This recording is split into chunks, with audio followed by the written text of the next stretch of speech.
Olá pessoal, hoje vamos começar a nossa aula.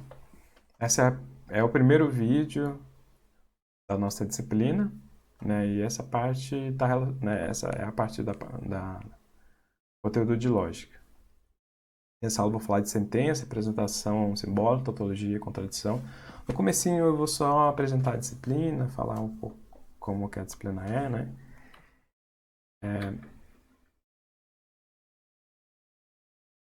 Então, a nossa disciplina é matemática discreta, né? Uma disciplina de matemática discreta. Se vocês olharem o material, o livro que eu deixei lá no plano de ensino, e, né, lembrando que esse livro também, se vocês encontram ele no e-book, na biblioteca da BCE, lá no site do BCE, vocês vão ver que é um livro de matemática discreta, né? Então, por que estudar matemática discreta? Matemática discreta provê um conjunto de técnicas para modelar problema na computação, né? Tem tópicos da matemática discreta, como lógica, relações, análise combinatória, álgebra booleana, teoria de grupos, que está relacionado com aplicações em computação, né? Aplicações como sistemas embarcados, banco de dados, análise de algoritmo, linguagens, projeto de algoritmo, teoria de informação e modelagem computacional de problemas, né? E quando a gente fala em matemática discreta, a gente tem que só saber que é a diferença entre o que é discreto e o que é contínuo. Né? Discreto, o que é feito em partes distintas, é alguma coisa que eu consigo contar, que eu consigo enumerar. Isso é o discreto. O contínuo é alguma coisa sem interrupção e sem mudança brusca, né? Então, muitos dos tópicos estudados e técnicas usadas na computação, tanto de matemática discreta e quanto de matemática contínua, são os mesmos, né? Tem muitos tópicos que são semelhantes, mas aqui na computação a gente vai focar, né, aqui no nosso sprint a gente vai focar na parte de matemática discreta. Né, então, já a matemática contínua, quando eu falo contínuo, isso é muito similar ao conjunto dos números reais, né? Eu tenho aquele conjunto de números reais, uma representação contínua, né, do ponto de vista geométrico, e eu não consigo enumerar, né? Tem um intervalo, por exemplo, intervalo de reta ou região do plano, eu não consigo contar, né? Já na matemática discreta, são objetos separados, conectados geometricamente, e uma representação, né, comum é a representação de conjunto, né? Então, eu tenho elementos ali e coloco esses elementos num conjunto. E eu consigo trabalhar em cima do conjunto, operar em cima do conjunto, né? Conjunto, lembrando, enumerável. Então, a importância da matemática discreta, né, né, tá bem relacionado com que muitas áreas da computação simples, simplesmente pela computação usar o ferramental matemático, né? Usar a matemática como forma de linguagem e formalização e descrição. Então, né, quando eu falo, né, a gente vai estudar hoje a parte de fundamentos de lógica, né? Então a gente vai estudar lógica e lógica é usada na computação para banco de dados, para circuito integrado, inteligência artificial, sistemas computacionais, sistema distribuído. Outro conteúdo também que a gente vai estudar na disciplina é técnicas de prova. Técnicas de prova tem aplicação em circuitos integrados, projeto de algoritmo, né? A gente faz o algoritmo e eu consigo provar que o algoritmo, né, ele roda, que ele executa, que ele termina. Consigo projetar algoritmos, né? A gente vai ver a parte de indução, né? Indução matemática. E a gente vai ver que indução matemática está bem relacionado com recursão, é, é, funções, relações, análise combinatória, né? Bastante aplicação na computação, né?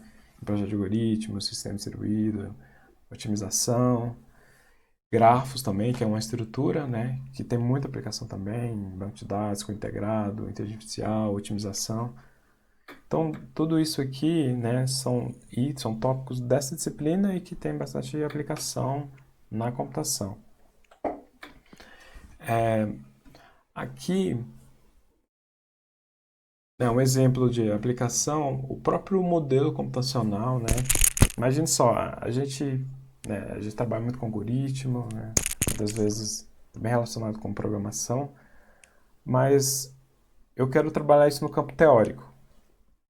Como que eu consigo definir formalmente o algoritmo, né? Sendo que para eu utilizar o algoritmo eu preciso de uma máquina. Então, se eu estou trabalhando no campo teórico de algoritmo, eu também preciso de uma máquina para poder executar esse algoritmo. Então, eu preciso de um modelo computacional teórico para eu realizar a computação, né? Então, por exemplo, tem um modelo RAM, que chama Random Access Machine. Aí eu vou ter elementos ali, né, para representar um processador, para fazer as transições entre as operações, né? As operações vão estar bem relacionadas com instruções, parte de memória, né? E tudo isso eu consigo fazer uma representação matemática, né? Nessa disciplina a gente não vai ver isso, né? Vocês vão ter disciplina, por exemplo, disciplina de teoria da computação, onde vocês vão estudar algumas máquinas teóricas, né? Existe a máquina de Turing, existem uns modelos mais rústicos, como autômato, né? E tudo isso usa a fundamentação matemática, né? Basicamente conjuntos, funções, relações.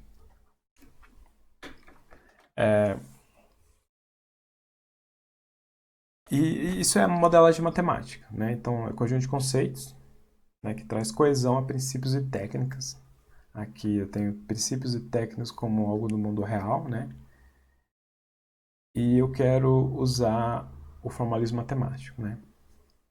Usar a metodologia matemática para a resolução de problema, isso tudo dentro da modelagem. Aqui eu tenho um exemplo, né? Suponho que eu tenho uma malha rodoviária, eu tenho 6 cidades aqui, cidade A, B, C, D, E e F. Eu quero achar um conjunto de malha rodoviária representado pela tabela abaixo, que ligue todas as cidades e tenha um conjunto total mínimo. Ó, então aqui eu desenho a malha, né? Tem a cidade A, para a cidade B eu gasto 5. Se a gente olhar aqui na tabela, né? De A para B eu gasto 5. Aqui. De A para B eu gasto 5. E de A para D eu gasto 10. Por exemplo, de E para F eu gasto 10.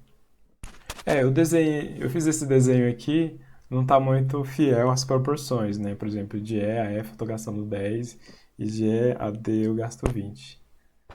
Aqui poderia ser quilômetros ou, sei lá, a dificuldade de eu caminhar de E para D, né? Vamos imaginar que é a distância, apesar da figura não estar ser tão fiel às proporções dada pela matriz. Mas essa matriz aqui dá a relação entre uma cidade e outra. Então eu tenho um problema que, dado essa malha rodoviária aqui, eu quero encontrar um caminho que sai de E e vai para todas as outras cidades, gastando a mínima distância possível, né? Considerando que esses valores aqui, ó, são a distância entre as cidades. Então aqui eu tenho um problema no mundo real, criei uma representação, isso aqui é grafo, né? Isso aqui é um grafo. Esse é o grafo dessa malha aqui.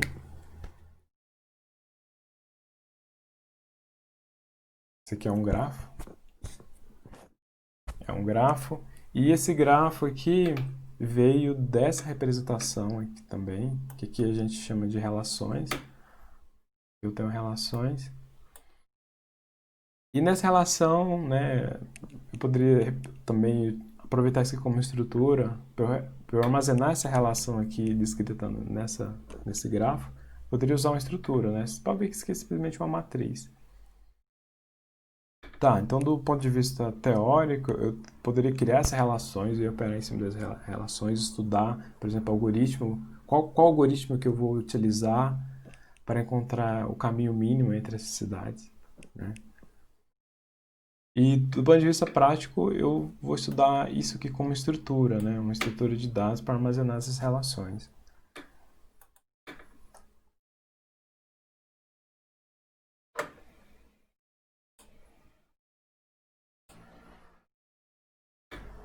Aqui tem outro exemplo, né? Exemplo de modelagem, tem circuitos digitais. Circuitos digitais, né, opera do modo binário, né? É uma aplicação de lógica, né? Então tem as portas digitais aqui, e tem as entradas, e consigo operar e saber qual o resultado dado essas entradas aqui. Então aqui é um exemplo de aplicação, né, da lógica. Aqui eu tenho outro exemplo. Aqui eu tenho uma sentença. Tenho essa sentença aqui. E eu quero saber o que é verdade dada essa sentença. Se eu ler o texto, né, vai ficar confuso, né? Por exemplo, se eu falar, se Paulo não trabalha, telefone para Roberta. Se Paulo trabalha, envia um e-mail. Se Paulo não telefona para Roberta, ele não envia um e-mail. Se Paulo envia um e-mail, ele não telefona para Roberta. Aí o Paulo, ele trabalha ou ele não trabalha? O que é verdade aqui, né? Aqui eu tenho as opções, eu quero saber o que é verdade. Para eu operar em cima dessas sentenças, seria mais fácil eu, né, criar variáveis e atribuir valor verdade ou falso para essas variáveis e no final descobrir qual é o resultado, né? Então, o que eu tenho que fazer? Eu tenho que pegar esse problema aqui, transformar numa representação em símbolos, em variáveis e poder operar. Então, quais ferramentas que eu vou utilizar para eu poder operar em cima dessa sentença aqui? Então, o primeiro que eu tenho que saber é o que é sentença, né? Quando eu falar sentença, aqui eu vou estar relacionado com proposições, né? Então, proposição são sentenças utilizadas para declarar fatos. A proposição é sentença declarativa, que é verdadeiro ou falso. Então, algo que eu consigo julgar como verdade ou falso é sentença. É proposição, né? E aqui eu tenho um exemplo, ó. 10 é menor que 7, é falso. Então, é uma proposição, consigo falar que é verdadeiro ou falso. Como vai você? É uma proposição? Não, eu não consigo falar se isso é verdade ou falso. Como vai você? Lê cuidadosamente. Isso que também eu não consigo falar que é verdade ou falso. 1 mais 1 é igual a 2? Eu consigo julgar. É verdade ou falso? 9 menos 4 é maior que 5. Eu também consigo falar que é verdade ou falso. X mais 2 é igual a 5. Aqui eu consigo... eu não sei o valor de x, eu não sei se é verdade ou falso, né? Se eu atribuir um valor para x, eu consigo falar se isso é verdadeiro ou falso. Então aqui eu tenho um exemplo de proposições. Então proposições, né, são sentenças declarativas que eu consigo julgar como verdadeiro ou falso. Então, na representação simbólica, a gente vai utilizar a letra para representar essas proposições. Essas letras são as variáveis proposicionais. E essas variáveis são capazes de representar proposições, né? E aqui eu tenho um exemplo, né? Normalmente a gente usa essas letras aqui, P, Q, R, S, T, para representar uma proposição. Então, por exemplo, aqui tem uma proposição. Um felino é um mamífero. Isso é uma proposição. Eu posso simplesmente representar como a letra P. Então, P é uma representação dessa proposição. Em vez de eu falar um felino é mamífero, eu simplesmente represento com P. Aí P vai ser um valor verdadeiro ou falso. A gente faz isso com o número, né? 35, né? Eu tenho um texto aqui em linguagem, eu simplesmente utilizo essa representação simbólica, 3 e 5. E os valores atribuídos para cada variável vai ser verdadeiro ou falso. E eu tenho também aqui os operadores. Esses são os operadores aqui que eu vou conseguir operar, construir e fazer combinações das minhas variáveis proposicionais. Então, eu tenho minhas letras, que são as minhas variáveis. Eu tenho os valores possíveis dessas variáveis, né, que são aqui na lógica booleana, vai ser verdadeiro ou falso. E tem os operadores que eu vou poder realizar em cima desse para eu fazer construções de proposições mais complexas. Então, né, aqui eu vou falar dos operadores ou conectivos lógicos. Então, por exemplo, Todas as linguagens naturais possuem esses conectivos. Tem o e, ou, não, se, então. Né, e permite combinar. Eu consigo pegar proposições simples. Uma proposição simples aqui é simplesmente uma variável. Tem uma variável p. E eu consigo combinar em proposições mais complexas. Então, por exemplo, Brasília é a capital do Brasil. É uma proposição simples. Né, a gente chama de proposições atômicas. E uso o operador e combino com outra proposição. Aí eu consigo saber qual que é o valor verdade de toda essa proposição aqui, de tudo isso. Por exemplo, Brasília é a capital do Brasil ou Montevideo é a capital da Argentina. Né? Aqui eu tenho o operador se, eu tenho uma proposição, a taxa de juros cai amanhã, então a inflação vai aumentar nesse mês.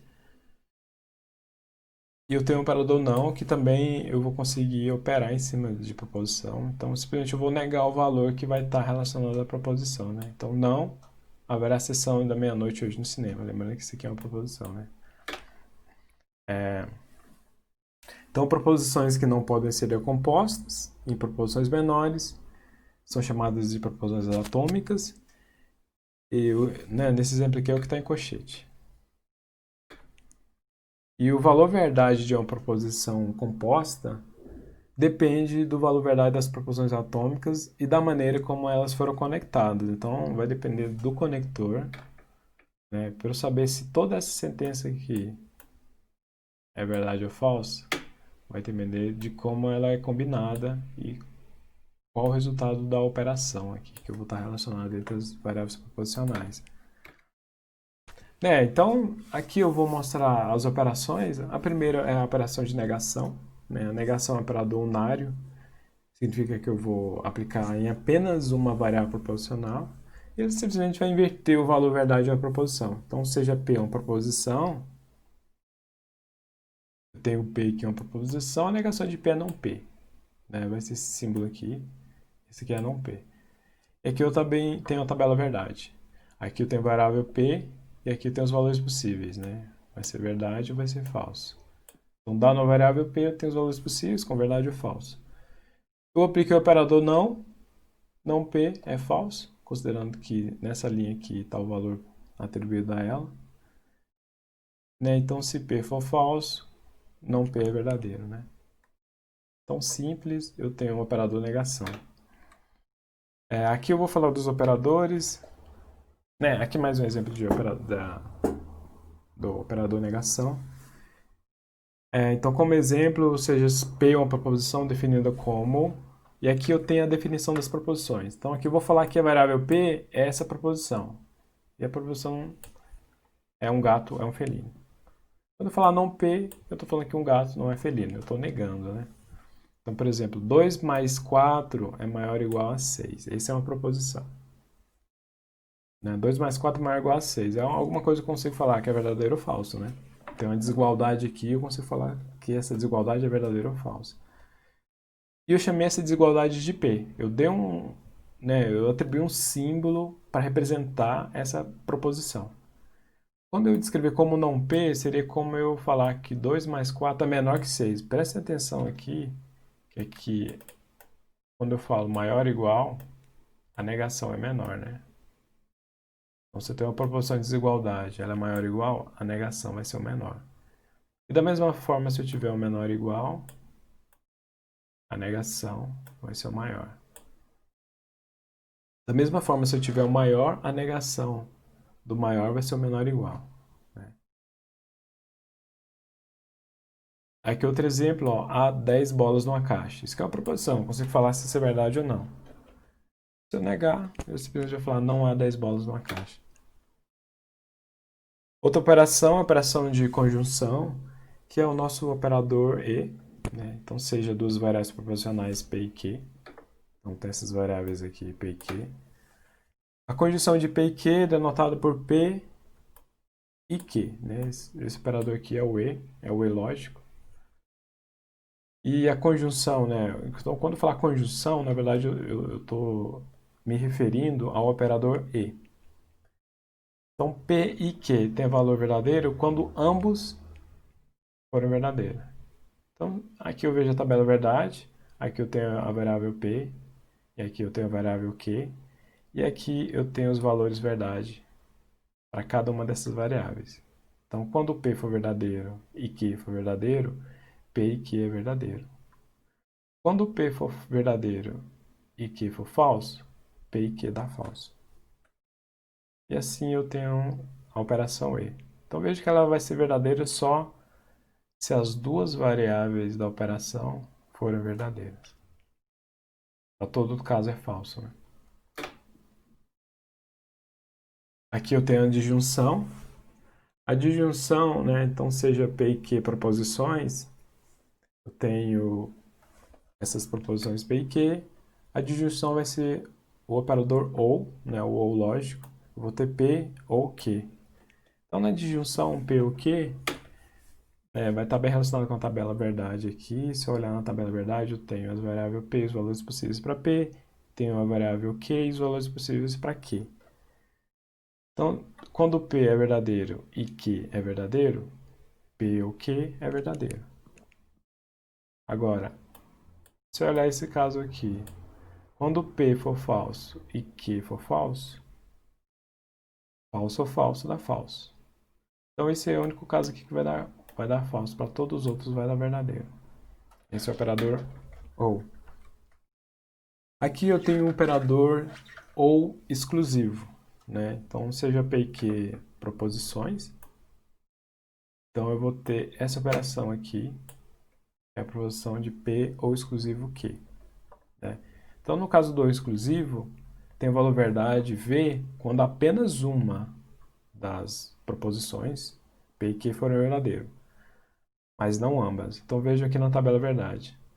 Ó, se os dois forem verdadeiro, P ou exclusivo Q vai dar falso. Então, o ou exclusivo parece bastante o nosso ou do português, né? Eu tenho tenho P ou Q tem que ser verdadeiro, não os dois ao mesmo tempo. Veja que também pode dar falso quando os dois forem falsos, né? E vai dar verdadeiro só quando um é verdadeiro. Aqui o outro operador é o operador condicional, né? Esse operador aqui, ele é aplicado em proposições P e Q, né?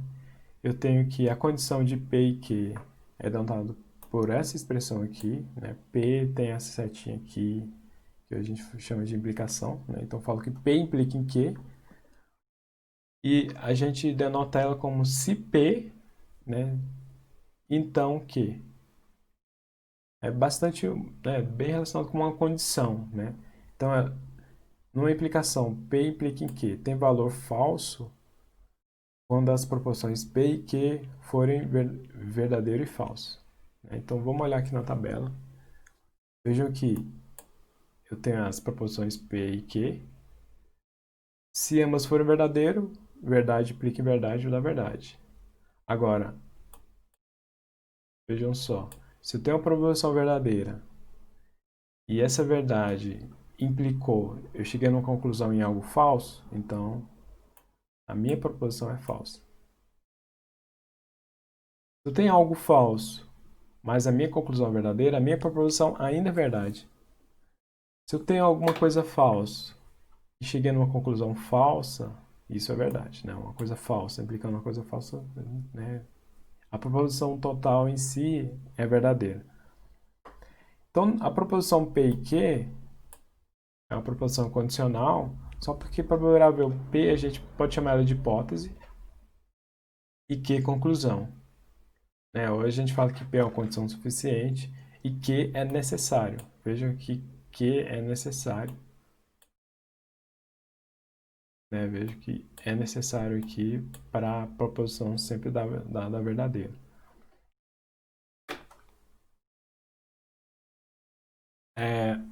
Aqui eu tenho algumas expressões usuais na linguagem, porque muitas das vezes a gente vai pegar um texto, uma expressão textual e transformar em símbolo. Então, no texto, como que eu identifico uma implicação? Uma operação condicional.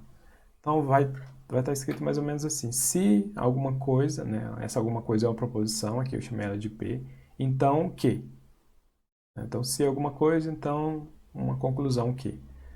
Posso falar que P implica em que, ou P só se que, P somente se que.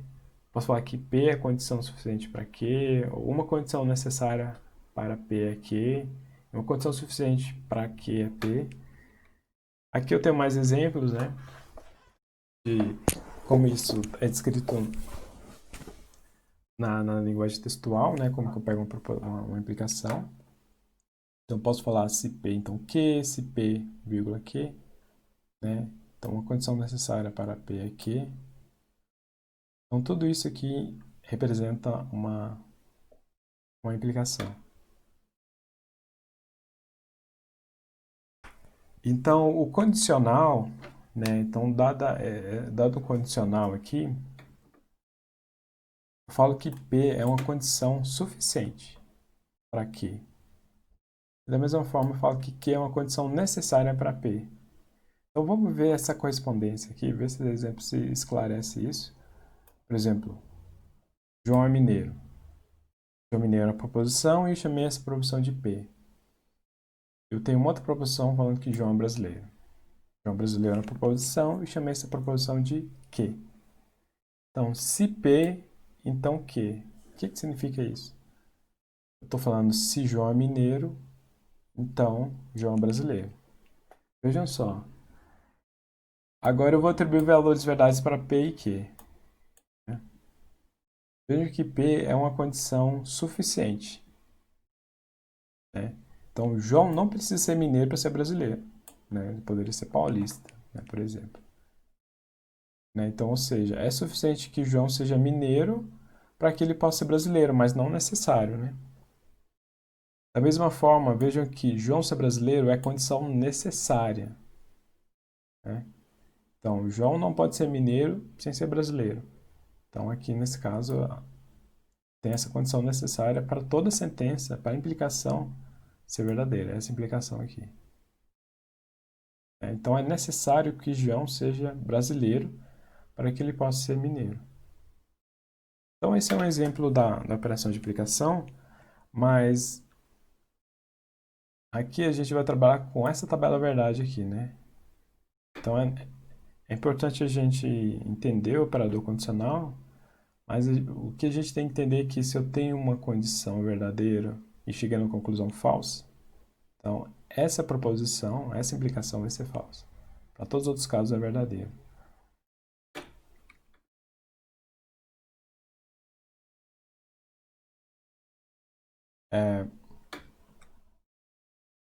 Quando eu falo aqui, né, eu tenho uma proposição CGP e Q proposições, é uma sentença condicional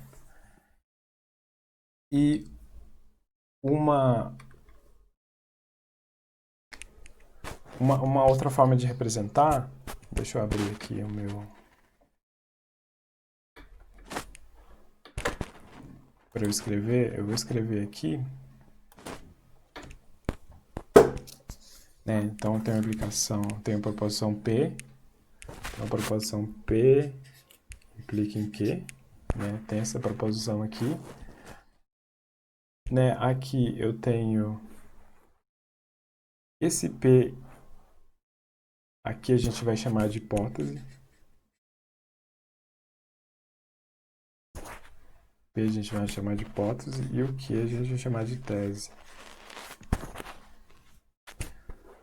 Isso aqui a gente estuda bastante na matemática e a gente chama isso aqui de teorema, né? Isso aqui é bastante relacionado. Na verdade, isso aqui é um teorema. Uma implicação na matemática, a gente vê isso como um teorema. Então, eu tenho uma proposição de implicação e aqui eu tenho a condição, que é a nossa hipótese, aquilo que eu acredito que é verdade. Eu quero chegar nessa tese aqui. Né? Isso tudo é um teorema. A gente vai aprofundar isso quando a gente for estudar técnicas de prova, né?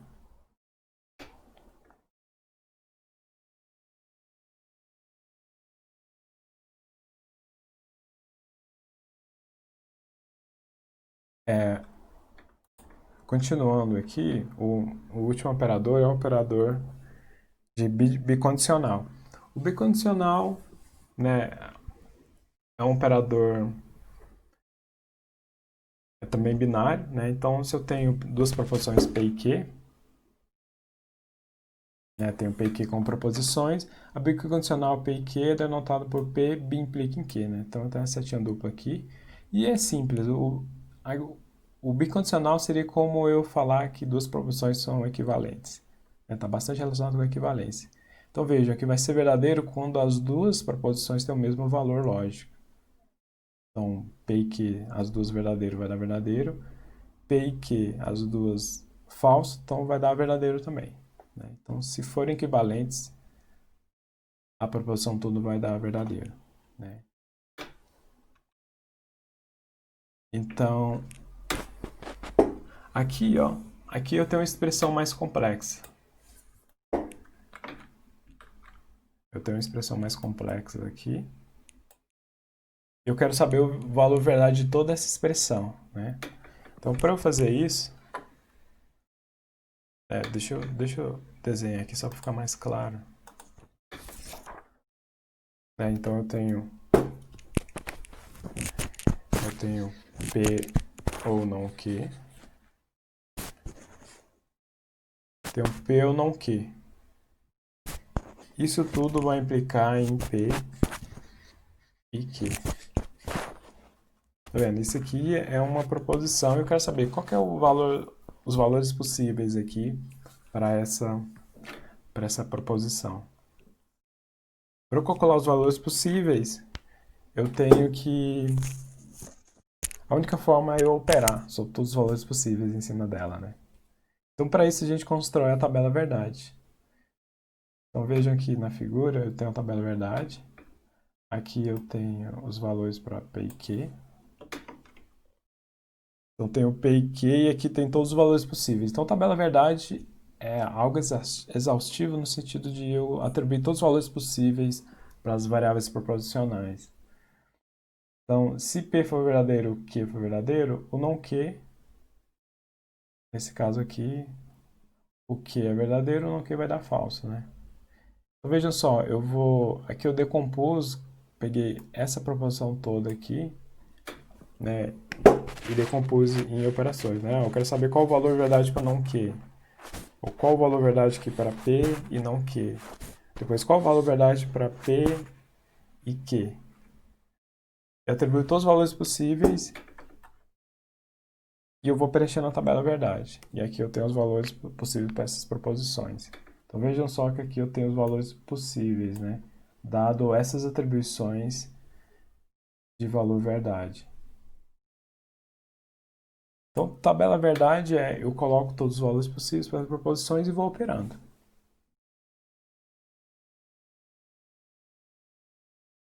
Tá, um outro conceito importante é o conceito de tautologia, né? Tautologia ocorre quando uma proposição composta, uma proposição composta, ela possui valores verdade. O valor verdade sempre é verdadeiro, né? Independente dos valores das proposições atômicas. Então, tautologia é um termo que a gente sempre vai usar, né? Quando a gente, ao longo da disciplina. Então, eu tenho duas proposições P e Q, elas são logicamente equivalentes se P implica em Q, né? Isso aqui for uma tautologia, e a tautologia vai ser uma relação de equivalência entre P e Q, né? Isso é denotado equivalência lógica. Então, se eu tenho uma proposição e para todo valor verdade que eu atribuo para ela, for verdadeiro, então eu chamo de tautologia. O caso contrário é a contradição. A contradição ocorre quando uma proposição composta possui valores sempre falsos. Para toda variável que eu atribuir, sempre vai ser falso. Então, por exemplo, vejam, eu tenho P e não P. Deixa eu abrir a minha tela aqui.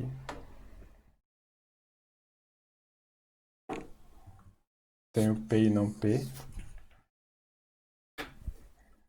Então, eu tenho essa proposição aqui. E ou não P.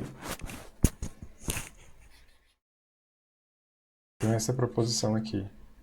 Veja que essa proposição sempre vai dar verdadeiro. Né? Veja na tabela verdade aqui. Então, sempre vai dar verdadeiro independente do valor de P.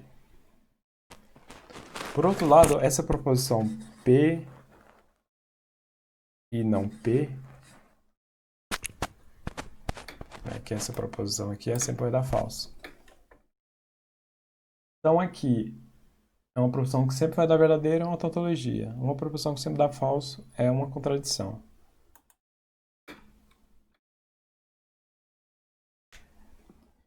E uma definição, a última definição aqui, só para a gente ficar ciente disso, é que existe precedência lógica, né? Preste bastante atenção nisso, que existe precedência lógica para operadores matemáticos, né? Assim como tem precedência para operadores matemáticos, a gente também vai ter precedência aqui nos nossos operadores lógicos. Então, se eu tenho essa proposição aqui, ó, eu tenho essa proposição aqui. Vejam só. O que eu operar primeiro, eu posso alterar no resultado final. Mas existe uma regra de precedência que eu tenho que realizar para evitar essa ambiguidade no resultado final. Então, primeiro eu opero o operador não. Então, eu vou operar o operador não aqui. Depois eu opero o e. Então, eu faria essa operação aqui e essa.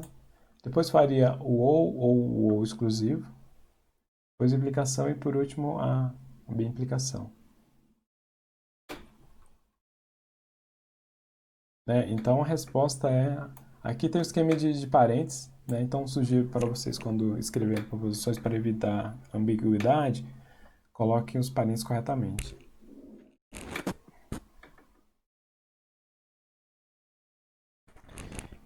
E esse aqui chega ao fim da primeira parte, e o que a gente vai trabalhar em seguida são exercícios. Os exercícios eu vou deixar na PN3.